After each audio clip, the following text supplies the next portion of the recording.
Ukraine aujourd'hui, je crois que la priorité numéro un pour nous, c'est d'être présent partout. Suite aux divers incidents de sécurité qu'on a connus pendant l'été, qui ont culminé avec la mort de notre collègue en octobre, on a dû momentanément se retirer de certains endroits, notamment des zones aujourd'hui contrôlées par les groupes séparatistes.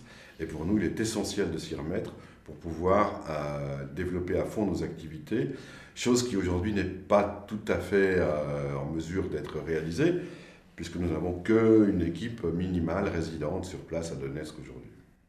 Ça, c'est la première priorité. Maintenant, deuxième priorité, c'est évidemment de pouvoir assister les populations et les protéger, notamment toutes les populations résidentes et déplacées affectées par le conflit.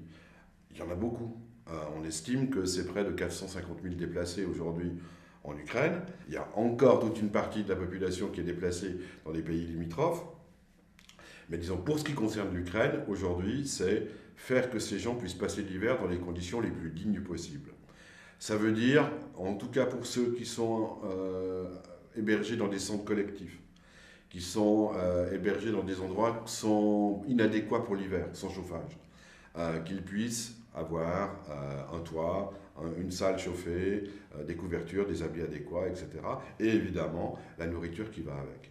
À cet égard, on a mobilisé des rations alimentaires pour 40 000 familles et que l'on utilise progressivement au fur et à mesure que l'on peut assister des petites communautés.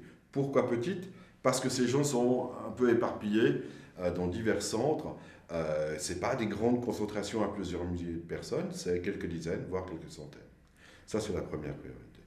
La deuxième priorité opérationnelle, c'est de pouvoir avoir accès à toutes les personnes détenues, du côté du gouvernement comme du côté des mouvements séparatistes.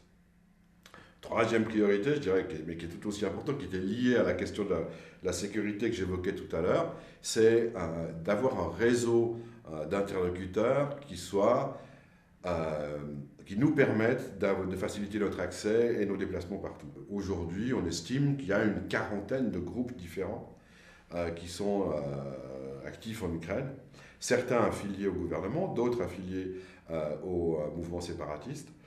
Dans tous les cas, c'est des gens que nous devons connaître, qui contrôlent une partie du territoire, qui ont sous leur contrôle une partie des populations affectées. Enfin, c'est une crise politique majeure qui a des conséquences humanitaires.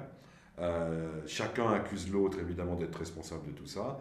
La seule chose que je vois, c'est que ça va durer et que cette crise va rester à l'agenda politique, mais aussi à l'agenda humanitaire tout court pendant les années qui viennent.